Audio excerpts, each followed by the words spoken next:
Hello, my name is Kyle Goldware. I am doing a brand competitor analysis. My client company's name is Hulu, and the competitor shall be Crunchyroll. Let's get started. The growth of the anime market. As we know, or as we hopefully know, anime has been growing over the recent years. In the early 2000s, anime wasn't that popular with, a lot of people globally. Only few, like, of course, people in the Asian countries watched the anime. Um, but there were also people who in America or anywhere else who weren't particularly fond of anime. But over the years, that's starting to change. According to Mordor Intelligence, the anime market is expected to grow to 45.8 billion US dollars in the next 5 years. It's currently at 30 billion US dollars. The market size is increasing because of the distribution of anime streaming websites. So, you have Hulu, you have YouTube, you have Netflix, you have High Dive, advanced technology of market vendors, and anime merchandise. You could get anime merchandise from anywhere, really. You could get it from the dollar store. You can go to anime conventions. You could go to any anime themed stores, maybe in malls or anywhere else, as well as foreign countries having an ample amount of accessible content from various over-the-top streaming platforms. Over-the-top streaming platforms, as I once said, is Netflix, Hulu, YouTube, High Dives, things like that. So the main social media platform for Hulu mentions were from Twitter. Around December 11th, we see it's over 100 mentions. That seemed to be one of the popular days when people were talking about it more. Hulu only had 205 mentions from Twitter alone and 202 unique authors. There was some negative and positive discourse about anime issues on Hulu. So, market trends and challenges. So, according to Mortar Intelligence, streaming platforms are a significant factor in earning for the global market or global anime market. Anime can be accessed worldwide, and even though there are streaming networks, there are still many issues with, solely having streaming platforms. One of the main issues being there's a spike in pirated websites. Not everyone wants to pay for a streaming website, whether it could be $10 a month, it could be $9, $8, $6, whatever. Not everyone wants to pay. So pirated websites are like a free outlet for people to go online and just watch anime for free. And this is illegal, but there are plenty of pirated websites. And in 2022, or it was 2021 or 2022, Japan decided to, they needed to really go after these pirated websites because it was really hurting them financially. Piracy cost the manga industry alone roughly 800 billion yen, which is equal to 6.995 billion US dollars between January and October of that year.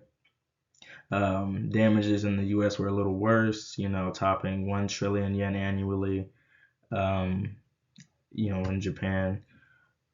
So after all these financial strains of people having pirated manga and anime, they start to go after them and try to shut down these pirated websites. So my client Hulu, was established October 29th, 2007 in New York, is one of the major streaming services that provides a lot of anime, a vast amount of anime. Not as much as other streaming websites that may be anime only, but compared to Netflix and other over-the-top streaming platforms, Hulu is about pretty close in how many animes they show. They have 17 anime films and over 272 anime series, adding up to 435 seasons and 18,400 episodes, including subbed and dubbed. Subbed and dubbed are like translations or captions for people who don't understand the language. So, like for English subbed would be English subtitles at the bottom of the show, and then the pictures, like the video, the audio we're hearing is in Japanese, so it's English subtitles, but with Japanese audio. And dub is just completely English or whatever your native language is. Hulu has more than 300 anime titles, so they have 300 anime series or so. They could be popular. They could be romance. It could sci-fi. Could be any genre in general, and it's simulcast. So simulcast is basically when your country is streaming the animes at the exact same time Japan is streaming their anime content. Hulu has animes from Crunchyroll, um, Funimation, Toonami, Toei Studios. They're connected to many other different streaming websites. So it's like all of them in one, but it doesn't mean that they have every single one from these other streaming platforms, just some. And there's more subscribers that can watch the newest releases from Japan immediately without waiting. Next to Crunchyroll, Hulu is considered to be the next best option for anime streaming. So tracking viewers' emotions. So at the top we see the sentiment levels. Around December 11th, there was a lot of positive discourse on social media, and then as time went on, it gets lower and lower. But it just seemed to be quite a lot going on around December 11th. The red is anger or negativity rather, like negative comments. It seems to be going up near December 25th, but it wasn't as much as the positive comments, so that's something nice to see. Um, let's see. And then at the bottom we have all of our emotions for Hulu. So, the number one being joy around again December 11th. Must have been something great going on around that time. There's some disgust and sadness, but is not too much. So it seems to be the joy was the main emotion driving Twitter people around December 11th. So Hulu's anime history with its subscribers. So from the Brandwatch data, subscribers seem to really like Hulu's simulcast animes. Over the main problem, or one of the main problems was Hulu's poor promotion, and there were quite a bit of comments that were talking about how bad the promotion was. As you look at the word cloud at the top right, you see something called Undead Unlock. That's a new anime that came out, I want to say, about in the fall, actually, fall 2023. Um, It was, it's a popular anime series, but apparently people were going on Twitter to talk about how Hulu's promotion for it wasn't very good. If not, they didn't have any at all, causing that anime, a really popular anime, maybe on other sites, to not have as much promotion on Hulu. And a lot of people have noticed that in the as a trend for Hulu in the past. So the promotion was not really the best. Another issue was the structure of its anime categories. It's been described as confusing. So there's maybe they'll have categories, they'll have the anime and then the name, the title, and then you have your seasons. The structure of that was confusing for people. There also seems to be issues with Disney owning a good portion of Hulu. So one of the Disney was trying to buy out Comcast, who owned a third of the stake in Hulu, and they wanted to buy them out for $9 billion. But the two companies, Comcast and Disney, are ironing out the details on who gets that stake, and if they're going to accept that, if Comcast is going to accept that money and whatnot.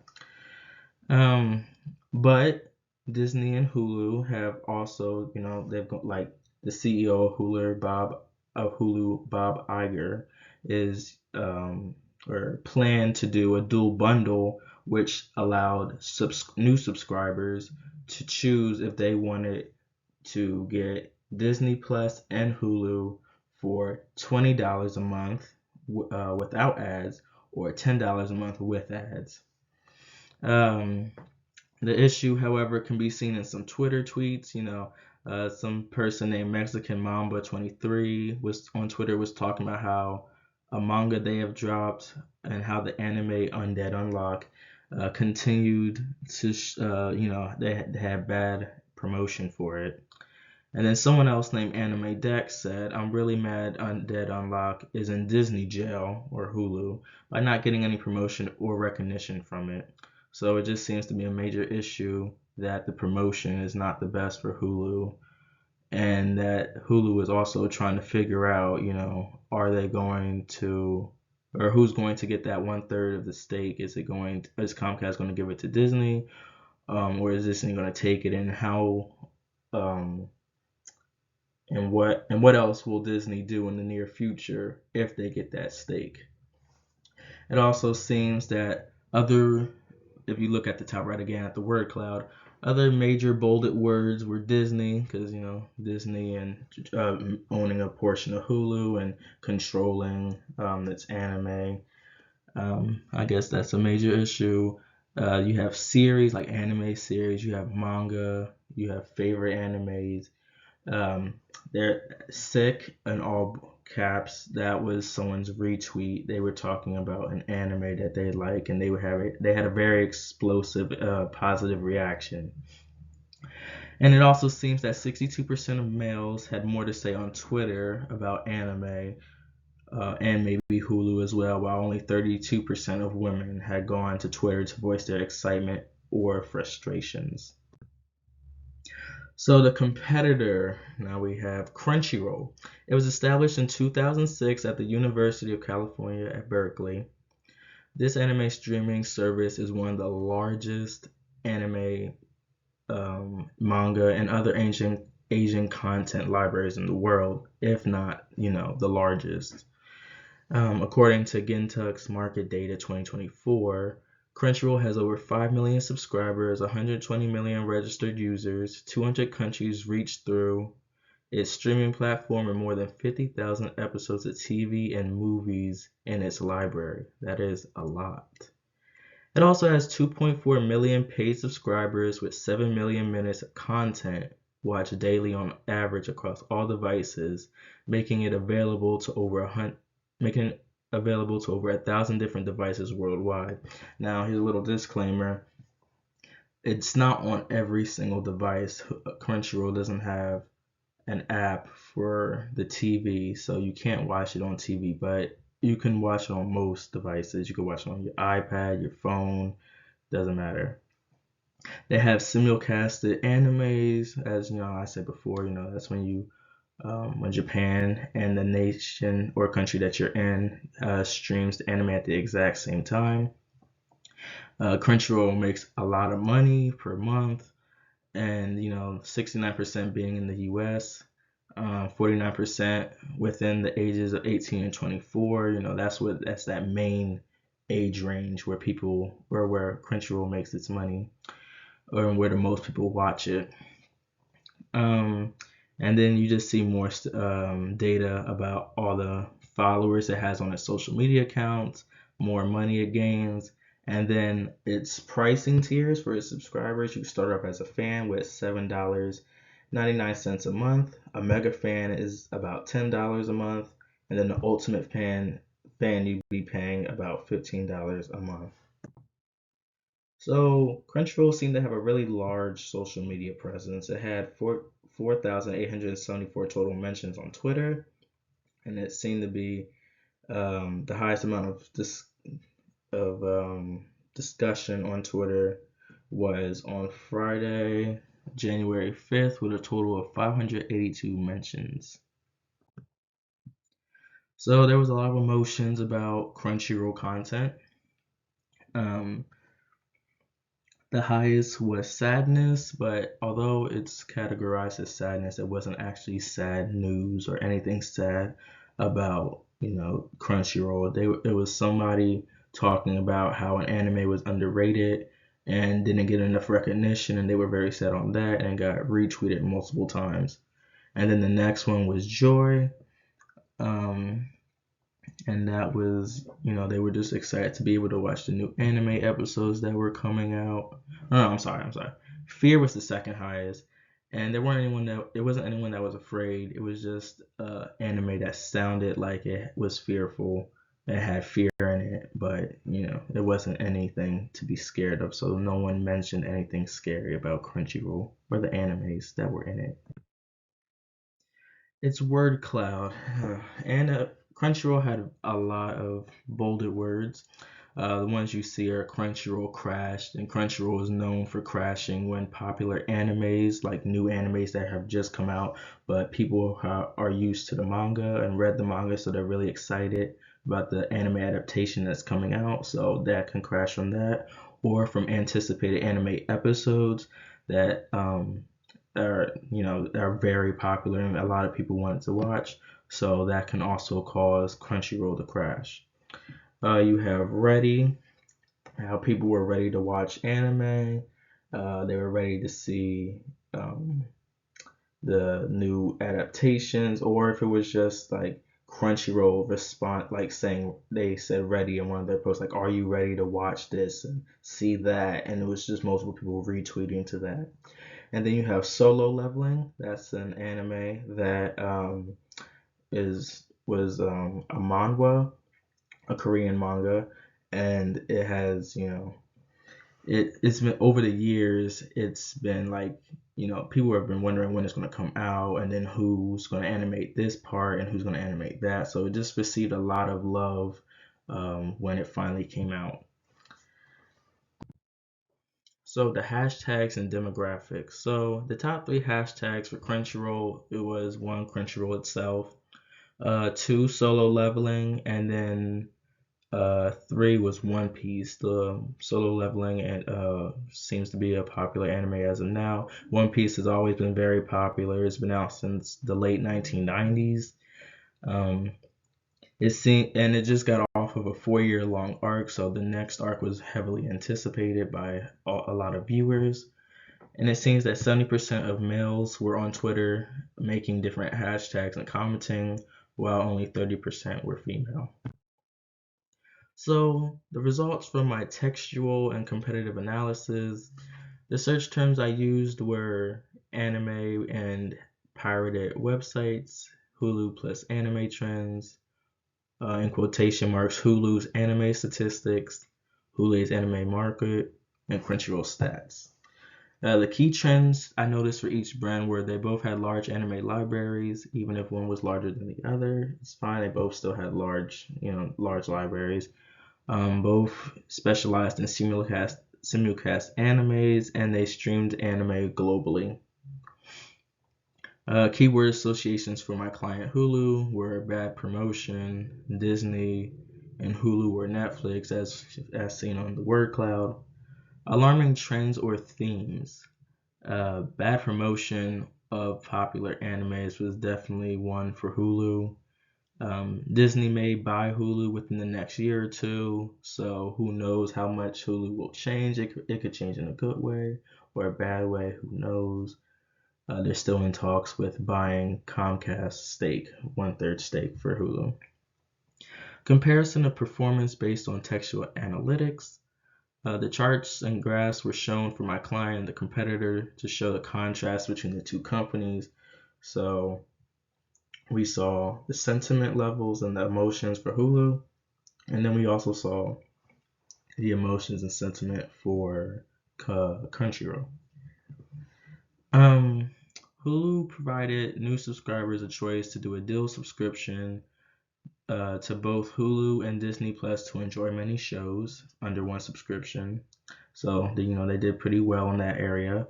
Hulu can also be streamed on TV while Crunchyroll cannot. Of course, you could always find another way to plug your computer into the TV and then watch, reflect the Crunchyroll app from the computer to the TV, but that's too much work and too many extra steps. They just don't have an app. So Hulu did that well, where they have an app for the TV. And you can stream Hulu in foreign countries, and you can't stream in foreign countries with Hulu. That was on purpose. Crunchyroll did that just so they could have just so people can watch it in their own country. And it was just intentional all around. But Hulu, you can still go out of your home country and watch it. And then my clients' companies' weak areas. So they have significantly less anime series and movies. They have far less revenue than Crunchyroll. They have extremely low Twitter mentions, and they have less emotions and sentiment. There wasn't too much going on around the social media aspect for Hulu anime. Like Hulu as a whole, that's a different story, but Hulu's anime section, there was very little discourse, and most of it was either negative or some positive. And these were my sources. It has been a pleasure talking to you about my client and the competitor today. I hope you all have a great night.